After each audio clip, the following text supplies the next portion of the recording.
You understand the crosswalk laws, right? I have the right to ask you a question. I need to see your ID because you didn't cross that street in a crosswalk. Do I have to use a crosswalk here, or do I have to go down there? No, you don't have to use a crosswalk. So I could cross right here? You sure can. Do you know when you have the lawful right to ID somebody?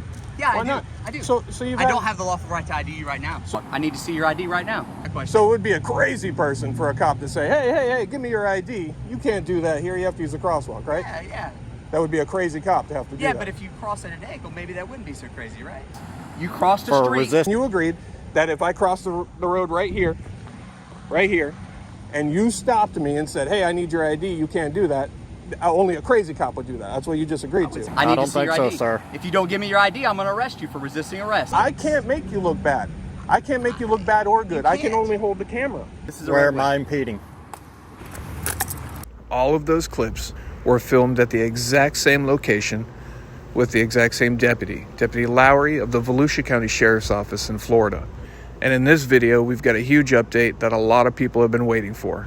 This update is going to be shocking to some and totally expected to some others.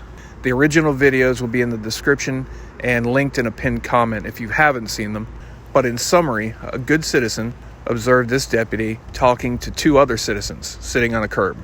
That good citizen crossing the street with Deputy Lowery fully aware of his presence and at a good distance away, simply stated to the people sitting on the curb that they have a Fifth Amendment right not to answer any questions. Just a reminder, as a good citizen, one good citizen to another.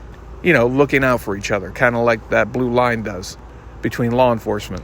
It should be noted that the citizen crossed the street lawfully as he's crossing right next to a dead end, so no need for a crosswalk. But Deputy Lowery appeared to dislike that this citizen looked out for the other citizens and reminded them of their rights. The deputy then demanded his ID, but the citizen, knowing he had no lawful legal reason to provide ID, challenged the deputy's unlawful command. And it went downhill very quickly from there. The deputy made good on his illegal threats and arrested the citizen. The incident went from 0 to 100 in just about a minute.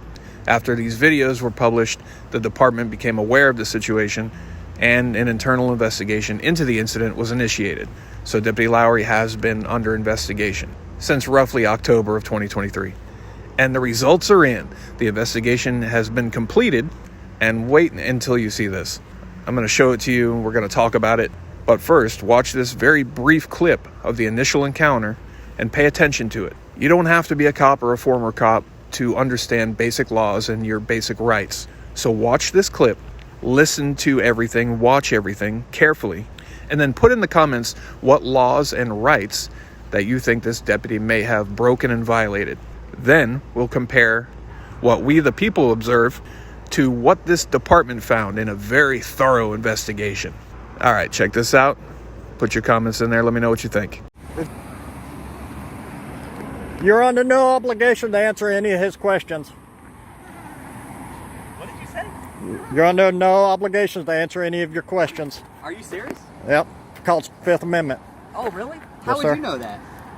I've watched. And you know what? I have the right to ask you a question. I need to see your ID because you didn't cross that street in a crosswalk. I need to see your ID right now.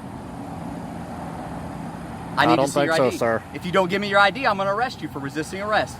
You crossed the street. For resisting arrest. Resisting or impeding. Where's there a car?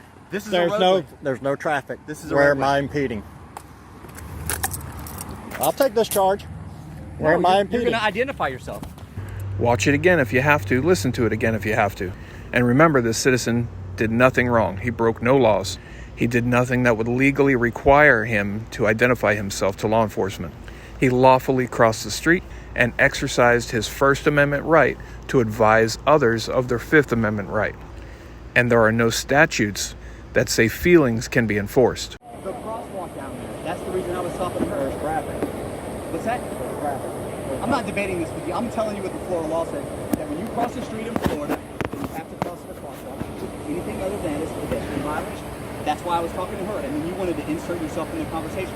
So do you want to go to jail for resisting an officer in the presence of my official duties, or do you want to... This citizen refused to back down for standing up for his rights, and he went to jail. But the deputy, if you just heard, also said that the people he has sitting on the curb were stopped for the exact same thing, for not using the crosswalk that they did not have to use because it's a dead-end street. Now remember everything you just saw and listened to. as we go over the final report of this internal investigation. This also serves as an educational piece for those who otherwise may not know how these things work. Some people may think, regular citizens might think, that if they're wronged by a law enforcement officer or other official, they file a report, and that agency opens an internal affairs investigation, and they get to the bottom of it. They want to find out who violated this citizen's rights and why. And unfortunately, that's just not the case, as much as we'd love it to be. It's meant to be the case, but that's just not it. It appears by repeated demonstration that the main purpose of these investigations is to try to find any way to justify the actions of public officials who may violate your rights or laws, to protect that individual and to protect the agency, even if it means tarnishing further the name of a citizen who legitimately did nothing wrong. I'm not going to read these entire documents, so feel free to screenshot or pause, whatever you want to do if you want to read them. This first page of this report, done by Lieutenant Calkins of the Volusia County Sheriff's Office, basically just outlines the initial incident and says that he was arrested and the case was later dropped.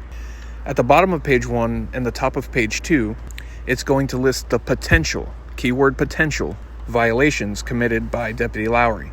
And somehow they found only 2. So they're saying the only things that he possibly did wrong, they're going to find out through this investigation, but possibly, not laws broken, not rights violated, just possibly violated 2 general orders, which means just basically the policies of the department. The first of those only 2 things is general proficiency. This says that all personnel are required to maintain job knowledge, skills, and abilities required for the performance of the duties and responsibilities attendant to their positions. And at the top of page 2, we see the second potential violation, courtesy. This states that employees shall be civil and respectful toward each other and toward the public in general. And they shall be especially courteous to visitors, guests, speakers, and instructors. I don't know why there would be a different level of courteous to those special people versus citizens, but that's what it says. So from my observations and those only 2 things they've defined, it's my opinion that he violated both, because general proficiency, well, he obviously wasn't familiar with the pedestrian laws that he was unlawfully enforcing and seemingly was not aware of the First Amendment. And the second one, courtesy, I don't know, you tell me, was he courteous? Now the rest of page 2 will go on to describe what Lieutenant Calkins observed from watching the YouTube video and body-worn camera from Deputy Lowery. Always pay attention to the wording in these types of investigations. It always seems to favor the cop. I like the way it words it, that the citizen was approaching Deputy Lowery from behind. Well, that's not true. He was coming at him at an angle, and the deputy even admittedly knew that he was there before he crossed the street. So it's not like he snuck up on him like this seems to make it sound. Page 3 continues where page 2 left off, basically still describing what was seen on videos. And then it includes Deputy Lowery's initial report.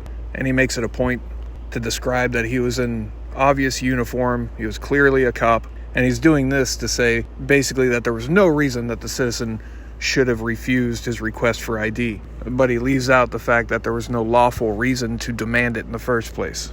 It goes on to say that Lowery determined that probable cause did exist to arrest the citizen for failing to ID himself, which kind of goes back to that general proficiency thing again, if you ask me. Now, page 4 gets into where they start to try to polish a turd, where they try to make what is clearly wrong sound right. It says that when the charges were filed, the assistant state attorney filed an information for the charge of resisting an officer without violence, a misdemeanor. The court document stated, Count 1, the citizen, on or about this date in the county of Volusia, Florida, did unlawfully obstruct or oppose Deputy Lowery, a law enforcement officer with the Volusia County Sheriff's Office, in the execution of a legal process or in the lawful execution of legal duty, without offering or doing violence to the person or such officer, contrary to Florida Statute 843.02. The information indicated the court found probable cause for the arrest. That right there is some turd polishing. It is my opinion that if that's what was written by the assistant state attorney, it was done in laziness. They didn't look at the circumstances. They didn't look at the case. They just checked a box. All right, next. Because clearly probable cause did not exist. And you don't have to be a cop or an attorney to see that. But this is such a clear and obvious blunder. So the agency is saying, hey, look, the court said it's good. The court said it's good. But that was very temporary, because later that same assistant state attorney dismissed the charge. What that means is this time they actually looked at it and said, oops, yeah, that was a bad arrest. So in this investigation, they even contacted that assistant state attorney because they wanted some clarification. Like, why the back and forth? But I mean, it's clear. You don't need a thorough investigation to figure that out. It was clearly a mistake. Not a mistake, but laziness, in my opinion. But here comes more turd polishing. In this conversation they had with the attorney when they called, the attorney explained that the arrest was made in good faith and reiterated that they did find probable cause initially. But then they explained that after reviewing the facts and circumstances of the case, the pedestrian statute utilized by the deputy had not met all elements. And that means what I just said. They didn't look at it the first time, the second time they did, and it didn't meet all the elements. It didn't meet any of the elements. Come on. It was feelings enforcement, and that statute just did not apply. Plain and simple. And then the assistant state attorney apparently explained to the investigators the very same thing we concluded when we first made this video months ago, that because the road had a dead end, only one intersection was controlled by a traffic signal, so the statute didn't apply. So they could have saved the taxpayers a lot of money and themselves some time if they just paid attention to my initial video, because I came to that determination back then. Anyway, let's move on. It goes on to talk about the interview they did with the citizen that was falsely arrested. And I told him before that interview, just stick to the facts, right? They're going to try to befriend you and try to find ways to make you the bad guy. And he did good. He just told them, what was clear on video. And they tried to ask him why he was in the area that day. And he told them it's not relevant. Good for him.